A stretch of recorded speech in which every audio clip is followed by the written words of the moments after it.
Accused हैं जिन्होंने कत्ल किया, जो पकड़े गए हैं, उनका कहना है कि हर कत्ल से पहले वो सोशल मीडिया पर जाते हैं, गूगल करते हैं, सर्च करते हैं। अब यहीं पे एक सवाल उठता है कि जब ये सब कुछ करते हैं, ढूंढते हैं, और फिर ये आप किसी और ने इसी तरीके का कत्ल किया फिर उसको कॉपी करते हैं, जैसे आफ्ताब पूनावाला के बाद बहुत सारी ऐसी लाशों के टुकड़े मिले, फ्रिज से लाशें निकली। तो ये जितने भी मुजरिम होते हैं जो इस तरह की चीज़ें करते हैं, वो अंजाम भी तो पढ़ते ही होंगे अखबारों में, टीवी से। अगर वो क्राइम करने का तरीका सीख रहे हैं तो क्राइम के बाद के अंजाम भी उन्हें पता होंगे कि बेशक 6 महीने 7 महीने लगे, लेकिन आखिरकार वो पकड़ा गया। तो यहीं पे ये सवाल है कि किसी क्राइम को कहीं से सोशल मीडिया या न्यूज़ चैनल या फिर अखबारों से, क्राइम शो से आपने आइडिया तो चुरा लिया, लेकिन अंजाम भी तो आपको पता है कि आखिर में पकड़े जाना है। तो फिर क्यों क्राइम करते हैं? मतलब ये जानते हुए भी कि हर एक जुर्म का अंजाम क्या होगा, आखिर में कानून उन तक पहुंचेगा, पकड़ा जाएगा, लेकिन उसके बावजूद भी इस तरह के क्राइम नहीं रुकते। और अब तो लगता है मुजरिमों के दिल से कानून और पुलिस का खौफ ही जाता रहा है, डर ही नहीं है। अगर ऐसा ना होता तो आज की जो कहानी है, एक शख्स जो कत्ल करता है, कत्ल करने के बाद लाश को अपने पास रखे हुआ है, फिर वो सीधे पुलिस स्टेशन जाता है, पुलिस स्टेशन जाकर जिसका उसने कत्ल किया उसकी गुमशुदगी की रिपोर्ट लिखाता है, वापस आता है, वापस आने के बाद फिर लाश को ठिकाने लगाता है। तो ये जो टाइमिंग है, मतलब ये दिखाता है कि उसके अंदर कहीं भी खौफ ही नहीं था कि वो पुलिस में जा रहा है, रिपोर्ट लिखा रहा है, क्या पता पुलिस उसी पर शक करे, फिर उसी को पकड़ ले, और क्या पता उसके रिपोर्ट के बाद उसकी घर की, उसके कार की तलाशी ली जाए और वो पकड़ा जाए, क्या पता अगले दिन उसके मूवमेंट पर नज़र रखी जाए और वो लाश ठिकाने लगाने जा रहा है तो पकड़ा जाए। लेकिन इन सब से बेफिक्र, मतलब उसे कोई खौफ नहीं, क्राइम करता है, पुलिस के पास जाता है, रिपोर्ट लिखाता है, फिर बड़े तसल्ली से लौटता है, इसके बाद बड़े आराम से लाश को ठिकाने लगाता है। न सिर्फ ठिकाने लगाता है, अगले दिन फिर जाता है, देखता है, उसे लगता है कि नहीं अब भी कुछ इसमें गड़बड़ है, फिर उस पर कुछ और काम करता है। आज की कहानी हैदराबाद की कहानी है, और ये कहानी है एक ऐसे शख्स की जो कायदे से MBA जिसने कर रखा है, कॉन्ट्रैक्टर है, लेकिन साथ ही साथ एक मंदिर का पुजारी भी, उम्र सिर्फ 36-37 साल, नौजवान, बेहद पढ़ा लिखा, मतलब MBA की डिग्री है उसके पास, कॉन्ट्रैक्टर है, अच्छा खासा बिजनेस है, लेकिन फिर वो एक मंदिर का पुजारी बन जाता है, शादीशुदा है, 2 बच्चे हैं। कहानी हैदराबाद के आयाद्री साईं कृष्णा, ये नाम है। कृष्णा 37 साल का एक MBA डिग्री होल्डर, एक कॉन्ट्रैक्टर और एक मंदिर का पुजारी। पुजारी की ही वेशभूषा में 5 जून इसी महीने की बात है, आज 14 है, 9 दिन पहले, कृष्णा सुबह पुलिस स्टेशन पहुंचता है। Rajiv Gandhi international airport police station, ये हैदराबाद में, यानी शहर से दूर है, एयरपोर्ट के करीब है। ये पुलिस स्टेशन जाता है और जाने के बाद कहता है मुझे एक गुमशुदगी की रिपोर्ट लिखानी है। जिसकी गुमशुदगी थी उसने बताया कि वो मेरी भांजी है, मैं उसका मामा हूँ। उसका नाम कुरुगाती अप्सरा है। अप्सरा की उम्र करीब 30 साल। उसने बताया कि 3 जून की रात को शमशाबाद इलाके में मैंने अप्सरा को ड्रॉप किया था अपनी गाड़ी से। इसके बाद उसको भद्राचलम जाना था, वहाँ से तो मैंने ड्रॉप किया, मैं वापस लौट आया, 3 जून की रात की बात है। फिर मैंने सुबह फ़ोन किया कि तुम भद्राचलम ठीक से पहुँच गई, तो उसका मोबाइल स्विच ऑफ। फिर मैंने अप्सरा की माँ को फ़ोन किया, यानी अपनी बहन को, तो उसने कहा कि नहीं वो तो यहाँ भी नहीं आई और भद्राचलम भी नहीं पहुँची, उसका मोबाइल भी बंद है। तो ना वो हैदराबाद अपने घर लौटी, ना ही भद्राचलम पहुँची, और वो गायब हो गई है। और इसीलिए पुलिस के पास आया हूँ, आप उसकी गुमशुदगी की रिपोर्ट लिख लीजिए। अब पुलिस सामने खड़ा हुआ है कृष्णा, उस वक्त एकदम पुजारी की ही वेशभूषा में। तो पुलिस को भी लगा कि परेशान शख्स, चलो इसकी रिपोर्ट लिखते हैं। अब पुलिस ने अप्सरा की गुमशुदगी की रिपोर्ट लिखा ली। तो कुल मिलाकर रिपोर्ट यही था कि उसने उस रात 3 जून की रात शमशाबाद इलाके में ड्रॉप किया, वहाँ से भद्राचलम जाना था, लेकिन वो ना हैदराबाद अपनी माँ के घर पहुँची, ना भद्राचलम अपने दोस्तों के पास पहुँची, और मोबाइल बंद है। अब पुलिस ने रिपोर्ट लिखने के बाद तफ्तीश शुरू की। 4 जून की ये रिपोर्ट थी, बल्कि 5 जून की। उसके बाद अब पुलिस ने तफ्तीश की। एक 30 साल की महिला की गुमशुदगी की बात थी, एक पुजारी कंप्लेनेंट। अब पुलिस ने अपनी जांच आगे बढ़ाई। अब जांच के दौरान फिर पुलिस ने वही पुलिसिया जो तरीका होता है कि जो गुमशुदा है, जो गुम हुई, आखिरी बार वो किससे मिली, किससे बात की। तो इत्तफाक की बात यह है यहाँ कि आखिरी बार जिससे वो मिली, जिससे बात की, वो वही कृष्णा है जो खुद कंप्लेनेंट भी है, मतलब शिकायत करता भी है। तो अब पुलिस ने कहा कि चलो कृष्णा से ही पूछताछ करते हैं। कंप्लेंट लिख लिया। इसके बाद पुलिस कृष्णा के पास आई, कृष्णा से उसने पूछताछ की कि अच्छा आप उसकी सारी डिटेल बताइए। तो उसने कहा कि मैंने जो कंप्लेंट में लिखा है वही डिटेल है। 3 जून की रात मैं अप्सरा के घर गया था, उसकी माँ वहीं थी। उसके बाद मैंने अप्सरा को अपने साथ लिया। अप्सरा को भद्राचलम जाना था। मैं उसको लेकर घर से निकला गाड़ी में। इसके बाद मैंने शमशाबाद में उसको ड्रॉप किया, वहाँ से वो उसको बस पकड़ कर फिर भद्राचलम जाना था और मैं घर लौट आया। सुबह मैंने कॉल किया तो मोबाइल बंद। फिर मैंने अप्सरा की माँ को कॉल किया तो उसने कहा अब उसका कोई पता नहीं, वो तो यहाँ नहीं आई, भद्राचलम नहीं पहुँची, लिहाजा मैं आपके पास रिपोर्ट लिखाने चला गया। तो ये पूरा अपना बयान, एक हो गई कंप्लेंट और एक हो गया बयान, अब पुलिस ने दर्ज किया। अब पुलिस ने कहा कि इसमें क्लू एक ही है। एक, 3 जून की रात अप्सरा अपने घर से निकली, शमशाबाद में उसको ड्रॉप किया कृष्णा ने, पहुंचना भद्राचलम है। तो ये जो पूरा रूट है इसको खंगाला जाए।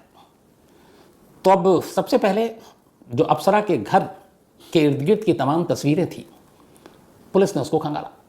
बिल्कुल कृष्णा का बयान सच था, वो अपनी गाड़ी में आया और एक कैमरे में कैद भी हुआ, अप्सरा उसके साथ थी, वो दोनों गाड़ी से निकले। इसके बाद वो वहाँ से निकला और निकलने के बाद करीब 21 किलोमीटर का पूरा रास्ता है जो जहाँ पर इसको ड्रॉप करना था, अप्सरा के घर से लेकर शमशाबाद तक जहाँ इसने कहा था मैंने ड्रॉप कर दिया, और वो 21 किलोमीटर के अब रास्ते को खंगालना था। इस 21 किलोमीटर के रास्ते में जो सच छुपा हुआ था, वो पर 21 किलोमीटर के उन रास्तों को नापने का फैसला किया, खासतौर पर उन 21 किलोमीटर के रास्ते में जितने भी सीसीटीवी कैमरे हैं। अब पुलिस ने जब 21 किलोमीटर को नापा और रास्ते में जितने भी कैमरे थे उनको खंगाला, टटोला। 21 किलोमीटर के इस रास्ते में जो पुलिस को सबसे अजीब चीज़ लगी वो ये कि शुरुआती बयान तो सच था कृष्णा का, उसने अप्सरा को उसके घर से पिक किया, लेकिन फिर ये कि शमशाबाद में उसने उसको ड्रॉप किया और वो वहाँ से चला गया। उस पूरे रास्ते में शमशाबाद में दिखा तो ये, लेकिन ड्रॉप करते हुए नहीं दिखा। तो यहाँ पे सवाल ये था कि कृष्णा झूठ क्यों बोल रहा है कि उसने शमशाबाद में ड्रॉप किया। अब पुलिस ने फिर पता किया कि जो कृष्णा का घर था, तो कृष्णा जो है सरूर नगर में रहा करता था और सरूर नगर में एक मंदिर है जिसमें वो पुजारी था। पुलिस ने अब कहा कि चलो इन 21 किलोमीटर के अलावा जरा कृष्णा के घर के इर्द गिर्द के सीसीटीवी कैमरे को खंगालते हैं। इत्तेफाक से सरूर नगर के कुछ सीसीटीवी कैमरे में कृष्णा कैद हो गया और उसी कार में वो दिखाई दे रहा है। अब पुलिस का कहना था कि वो सीधे शमशाबाद गया, शमशाबाद ड्रॉप करके यहाँ आया, लेकिन यहाँ जो कैमरा बता रहा है वो ये कि वो अप्सरा को लेकर घर से शमशाबाद गया ही नहीं, सीधे सरूर नगर आ गया। तब उसने ये झूठ क्यों बोला?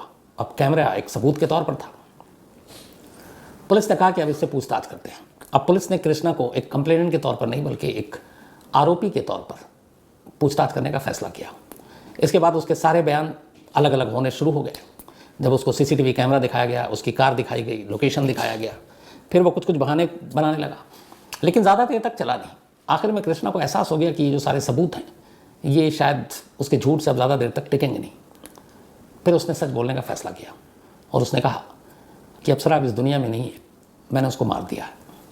इसके बाद उसने पूरी कहानी सुनाई। एक पुजारी ने एक 30 साल की महिला का कत्ल क्यों किया और फिर खुद क्यों रिपोर्ट लिखाने गया। तो कहानी कुछ यूँ थी कि ये जो अप्सरा थी, अप्सरा तमिलनाडु के कोयम्बटूर की रहने वाली थी और वहीं इसकी शादी हो गई थी। लेकिन शादी के कुछ वक्त बाद अप्सरा के हस्बैंड ने सुसाइड कर लिया, उसकी मौत हो गई। मौत के बाद 2022 में अप्सरा अपने घर सरूर नगर आ गई, हैदराबाद के करीब, क्योंकि अब हस्बैंड था नहीं और कोई सहारा नहीं था, तो उसने तमिलनाडु छोड़ दिया और कोयम्बटूर से वो सीधे कुछ वक्त चेन्नई में भी रही, फिर सरूर नगर आ गई। अब सरूर नगर में आई तो उसका मंदिर आना जाना हो गया और इत्तेफाक से इसी मंदिर में कृष्णा पुजारी। अब दोनों की मुलाकात होती है, मुलाकात के बाद दोस्ती हुई, दोस्ती प्यार में बदला। अब दोनों मिलने जुलने लगे। ये दोनों कई बार गुजरात के सोमनाथ और बाकी मंदिरों में भी गए घूमने फिरने, और लगभग मई जून 2022 से इन दोनों के रिश्ते पनपने लगे। धीरे धीरे ये रिश्ता बढ़ा। मार्च 2023 में अब जो अप्सरा थी उसने कृष्णा पर दबाव डालना शुरू किया कि तुम अब शादी कर लो। इधर कृष्णा की मजबूरी ये थी कि उसकी बीवी और 2 बच्चे, और ये बात अप्सरा को भी पता थी। लेकिन अब अप्सरा जो है वो जिद पर अड़ गई। उसने कहा कि अगर तुमने नहीं की शादी तो फिर तुम्हारे घर वालों को भी सब कुछ बता दूंगी, सोशल मीडिया पर भी तुम्हें बदनाम कर दूंगी। इस बात से अब कृष्णा घबरा गया। उसने बहुत कोशिश की, समझाई, अप्सरा मानी नहीं। अब वो उसे ब्लैकमेल करने की धमकी देने लगी। इसी के बाद 3 जून को ये अप्सरा के घर गया। अच्छा, जब भी ये मिलता था तो अप्सरा इसको तमाम लोगों के सामने अन्ना कहकर बुलाती थी। वहाँ वालों सबको किसी को शक नहीं था, अप्सरा की माँ को भी कोई आपत्ति नहीं थी इनके मिलने जुलने पर। तो 3 जून को गया, उसने उसको कार में बिठाया और बोला चलो। उसके बाद 3 जून की रात घर से लेने के बाद ये लगातार उसको कार में घुमाता रहा। घुमाने के बाद करीब 8:15 बजे इसने अप्सरा को पिक किया था उसके घर से। उसके बाद उसने ये कहा कि चलो तुमको कोयम्बटूर लेकर चलते हैं। अप्सरा भी खुश थी कि चलो, और फिर बाकी शादी की बात भी करेंगे। लेकिन कोयम्बटूर की बजाय ये इसको इधर उधर घुमाता रहा। अब रात होने लगी, अप्सरा कार के अंदर थी, उसको कुछ नींद आने लगी। उसे फिर पता नहीं ये रूट कौन सा है, और ये उसको कोयम्बटूर ले जाने की बजाय शमशाबाद में एक नरकोड़ा विलेज है, वहाँ ले गया। वहाँ ले जाने के बाद कार रोकी। अब दोनों में लड़ाई शुरू हो गई। लड़ाई के दौरान में पहले उसने सोचा था कि कार में उसका गला घोट कर मारेंगे, लेकिन अप्सरा जो है वो उसके साथ हाथापाई करने लगी। इसने पहले से कार में 2 पत्थर रखे हुए थे वजनी। अब इसने अचानक वो पत्थर उठाया और अप्सरा के सर पर अंधाधुंध मारना शुरू कर दिया। थोड़ी ही देर में अप्सरा बेहोश हो गई, लगभग उसने दम तोड़ दिया था। इसके बाद वो वहाँ से वापस आता है और सुबह करीब 4 बजे एक सुल्तानपुरा इलाका है, वहाँ पे एक काऊ शेल्टर है, गौशाला, वहाँ पर गाड़ी रोकता है, पहले सब कुछ चेक करता है, और फिर ये सब कुछ करने के बाद ये वापस अपने घर पहुँचता है, गाड़ी पार्क करता है, लाश कार में है, और फिर सुबह हो जाती है, सोता नहीं है। जब सुबह हो गई तो अब ये फ़ोन करता है अप्सरा की माँ को और पूछता है अप्सरा कहाँ है। कहती कि नहीं, वो तो पहुँची नहीं। फिर ये कहता मैं आ रहा हूँ। फिर वहाँ जाता है, अप्सरा की माँ को भी अपने साथ लेता है, और फिर इंदिरा गांधी जो एयरपोर्ट है, पुलिस स्टेशन, वहाँ जाकर अप्सरा की गुमशुदगी की रिपोर्ट लिखाता है। रिपोर्ट लिखाने के बाद अब ये वापस घर आता है। चूँकि 3 जून की रात को ही, लेकिन 4 जून हो गई थी, सुबह सुबह ये लौटा था। पुलिस स्टेशन से जब ये लौटता है तब तक लाश कार में ही है, मतलब एक गुमशुदगी की रिपोर्ट लिखा चुका है, खुद इसका नाम है कंप्लेनेंट में, और ये वापस आता है। वापस आने के बाद फिर ये देखता है कि कहाँ लाश को दफनाऊं। तो इसी के जहाँ पे वो मंदिर था, सरूर नगर के पास, उसके पीछे एक सरकारी दफ्तर है, सब रजिस्ट्रार ऑफिस, वहाँ सन्नाटा है। तो वहाँ पे एक मेन होल था। उसने फिर लाश निकाली अंधेरे में और मेन होल के पास कार रोकी और लाश को मेन होल में डाल दिया। मेन होल में डालने के साथ ही उसने उसके जो बैग और बाकी चीज़ें थी वो सबको भी आग लगाई और उसी में डाल दिया। ये सब करने के बाद उसने मेन होल का ढक्कन बंद किया और वापस आया, अपनी कार को साफ़ किया, धोया और फिर सो गया। नेक्स्ट डे ये फिर गया मेन होल के पास कि कहीं ऐसा तो नहीं है कि लाश या ढक्कन खुल गया। तो उसने देखा मेन होल के करीब जाकर बदबू आ रही है, ढक्कन कुछ ना कुछ थोड़ा बहुत हिस्सा खुला हुआ था जिससे गैस पास हो रहा था। जब इसने देखा कि बदबू आ रही है तो लोग कंप्लेंट करेंगे, सब रजिस्ट्रार ऑफिस सरकारी का बराबर में है, तो भांडा फूट जाएगा। फिर ये नेक्स्ट डे इसने, चूँकि मंदिर वहाँ से इसका करीब था जहाँ ये पुजारी था, 2 ट्रक लाल मिट्टी मंगवाई, और लाल मिट्टी मंगाने के बाद उसने उस मेन होल के इर्द गिर्द और मेन होल पर वो मिट्टी डलवा दी ताकि बदबू और ये सारी चीज़ें दब जाए। जब ये सब कुछ हो गया तो वह बेफिक्र, इधर पुलिस में उसने कंप्लेंट पहले ही लिखा दी। अब ये माँ के साथ मिलकर, अप्सरा की माँ के साथ मिलकर अप्सरा को ढूंढ रहा है, इधर उधर मिल नहीं रहा है। पुलिस भी कोशिश कर रही है, लेकिन एक झूठ कि उसने शमशाबाद में ड्रॉप किया, वो 21 किलोमीटर के सफ़र के सीसीटीवी कैमरे, बस उसमें उसकी गाड़ी का शमशाबाद के जिस पॉइंट पर उसने कहा था कि ड्रॉप किया है उसका ना पाया जाना, पुलिस ने का उस पर शक चला गया और यहीं से सारा भांडा फूट गया। और फिर उसके बाद पुलिस ने उससे पूछताछ की और ये सारी कहानी सामने आ गई।